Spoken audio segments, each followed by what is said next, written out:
지금 시장의 반등을 이용해서 노려볼 만한 종목은 뭐가 있을지 보고보고 리포트에서 오늘도 종목을 픽해 보겠습니다. 금요일 이 시간에 함께할 분 소개해드리겠습니다. 하이투자증권 강북 WM센터 이영훈 부장 나와 계십니다. 안녕하세요.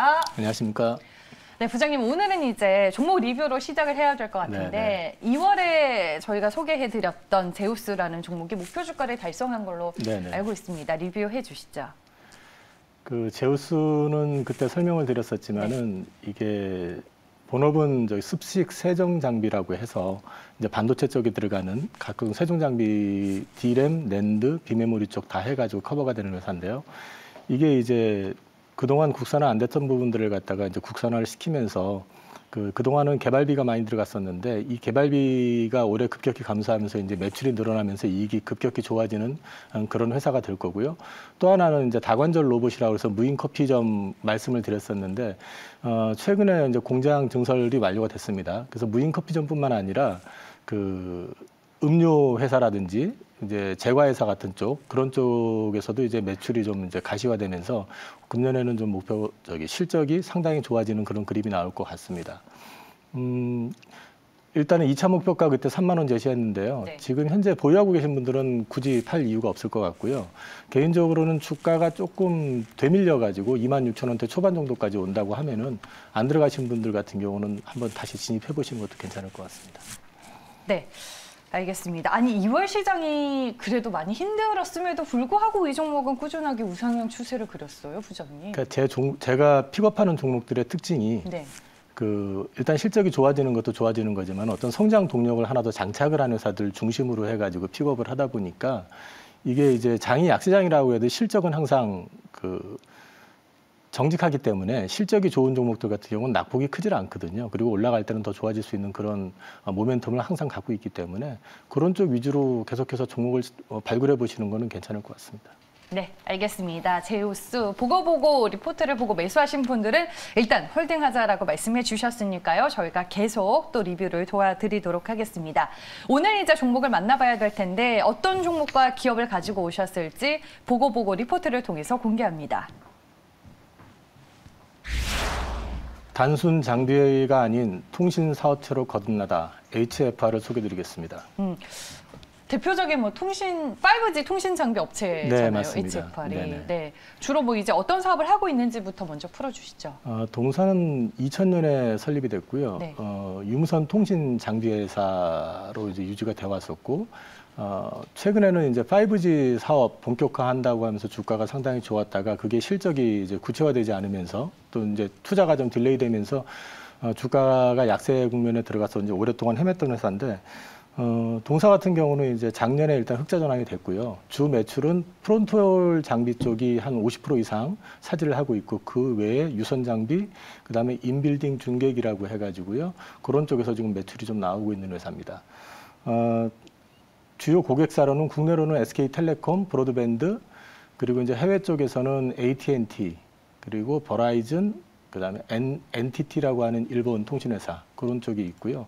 매출의 한 58% 정도가 해외에서 발생이 되고 있는 회사입니다. 최근에 뭐 수주 계약과 관련된 이슈가 또 있었나요? 일단 작년에 흑자 전환이 되고 난 뒤에 계속해서 이제 수주가 이어지고 있는데 작년 11월 달에 1,585억에 달하는 북미 향으로 추정되는 수주가 있었습니다. 이게 이제 후지츠를 통해서 수주를 했기 때문에 이제 엔드 유저가 어디냐에 대해서는 언급이 안 돼 있지만 북미향으로 추정하는 건 이제 북미 쪽에서 지금 본격적으로 이제 그 발주가 일어나고 있기 때문에 그런 거고요. 이걸 근거로 해서 이제 22년 매출도 상당히 좋아질 걸로 예상을 하고 있는데 이제 그 이후에도 소소한 이제 장비 수주는 계속적으로 이어지고 있고요. 이런 부분들이 앞으로 이제 동사의 어떤 성장 동력으로서 하나 자리매김할 가능성도 높다고 보고 있습니다. 그 외에 이제 HFR과 관련해서 주목해서 봐야 할 부분은 어떤 것들이 더 있을까요? 제목에서 말씀드렸지만 이제는 통신 사업자라고 말씀을 드렸는데 이게 뭐냐면 이제 5G 특화망 사업입니다. 그게 이제 특정 지역이나 어떤 그 특정 지역이나 그 기업 이런 어떤 특정 단체를 대상으로 해가지고 이제 하는 건데 이런 부분들이 이제 보게 되면은 좀 맞춤형 서비스가 가능하고 그다음에 이제 강력한 보안이 유지가 될 수 있다는 장점이 있고요. 그리고 또 이제 원활한 트래픽 같은 상황을 이제 유도를 해가지고 소통에 이제 문제가 없게 이런 구조를 갖춰주다 보니까 이게 이제 이제 일반적인 어떤 기업체 또 공공기관은 물론이고 어떤 재해 방지를 위해서 이제 필요한 곳도 있지 않습니까? 건설 현장이라든지 어떤 산업 현장 그리고 이제 좀 무인화돼 있는 스마트 공장 같은데 이런 쪽에서도 이제 수요가 상당히 많을 걸로 지금 기대하고 있는 사업입니다. 관련해가지고 지금 현재 그 국내에서는 SK텔레콤하고 MOU를 체결한 상태고요. 또 이제 엔텔스라는 기업을 인수해가지고 요걸 지금 준비를 하고 있는데 현재 5G 사설망 네트워크 장비 엔드-투-엔드 방식하고 오픈랜 방식으로 모든 시스템을 구축해놔가지고 현재 국내에서 중소형사 중에서는 이 사업을 진행할 수 있는 거의 유일한 회사라고 알려져 있습니다. 네. 제가 안 그래도 이제 어제 공부를 하면서 리포트를 보니까 3자 배정 유상증자와 관련된 코멘트가 또 있더라고요. 이슈는 어때요? 네. 동사가 금년에 그 일본의 NEC라고 하는 회사로부터 167억 원에 달하는 3자 배정 유상증자를 했고요. 네. 이거는 1년 보유예수의 발행가가 27,600원입니다. 그 지금 주가 대비해서 그렇게 많이 차이 나는 가격은 아니고요. 이제 NEC에서 이렇게 들어오고 1년 보유예수를 건 것 자체는 이 회사에 대한 어떤 향후 포텐셜을 기대하는 것도 있고 당연히 일본 쪽에서 5G 장비 매출하고 그다음에 방금 말씀드렸던 프라이빗 5G 관련된 사업을 구체화하기 위한 하나의 시그널로 지금 파악이 되고 있고요. 이르면 상반기 중에 일본에서 프라이빗 5G 관련해 가지고 첫 수주가 확인될 가능성이 높다고 합니다. 이게 되게 되면은 이제 국내는 물론이고 미국까지도 진출하는 데 중요한 레퍼런스가 될 것 같습니다. 이게 국내에서 독보적인 사업자로 발돋움할 수 있는 하나의 큰 동력이 될 수 있는 요인이에요? 현재까지 제대로 갖춰져 있는 그러니까 이런 거를 다 할 수 이제 진행할 수 있는 어떤 비즈니스의 툴을 완성해 놓은 중소형사로서는 거의 유일하고요. 이제 대형사는 물론 또 있죠. 삼성전자라든지 이런 데가 있는데 이제 그런 맥락에서 본다고 하면은 그 시장이 좀 다르니까 이 동사가 이제 출발하는 그런 부분에서는 일단 독보적인 위상을 가질 수 있다라고 저는 생각을 하고 있습니다. 네.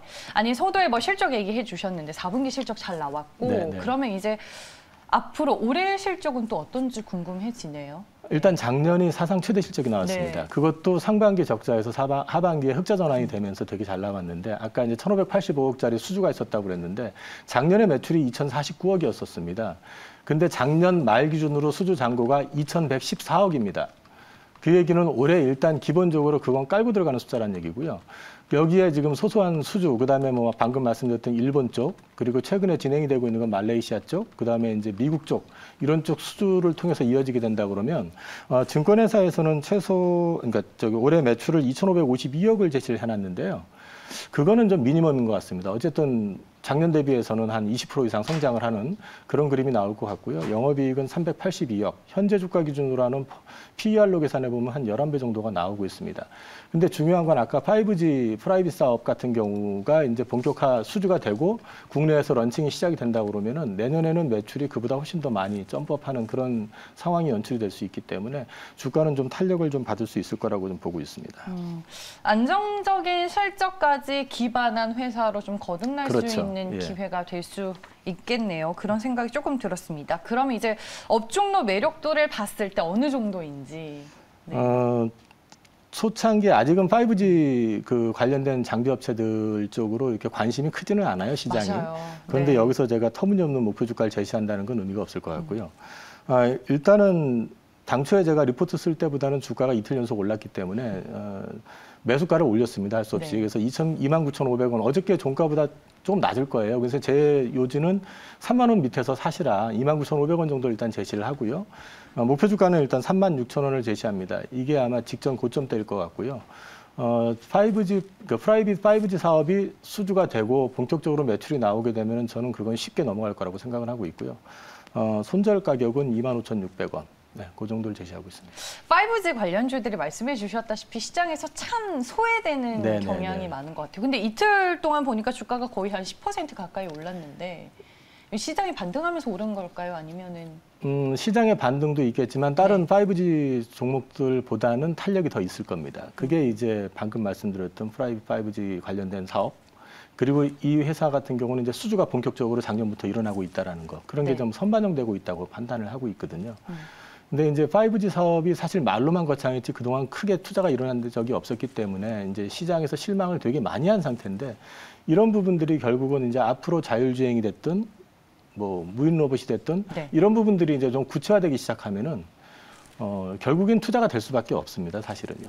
그래서 이제 이런 부분들이 올해부터는 좀 구체화되지 않겠느냐. 특히 미국 쪽 같은 경우 이제 SOC 한다고 그러면은 보통 건설만 생각하시지만 이 5G 관련된 투자가 상당히 많이 늘어날 걸로 보고 있습니다. 네, 알겠습니다. 북미 지역 쪽의 대규모 수주에 대한 모멘텀까지 마지막에 얘기를 해 주셨습니다. 이틀 동안 주가가 올라서 조금 부담스럽긴 하지만 3만 원 아래에서 매수하자라고 말씀해 주셨고요. 증권사에서 뭐 HFR에 대해 쓴 리포트가 마지막으로 나온 게 아마 2월 중순일 겁니다. 오늘 이영훈 부장님이 직접 스터디한 내용으로 업데이트를 해 주셨으니까요. 오늘 여러분들이 들어보신 내용으로 잘 참고해 보시길 바라겠습니다. 보고 리포트 여기까지고요. 지금까지 함께 한 분인 하이투자증권 강북 WM센터 이영훈 부장이었습니다. 고맙습니다. 감사합니다.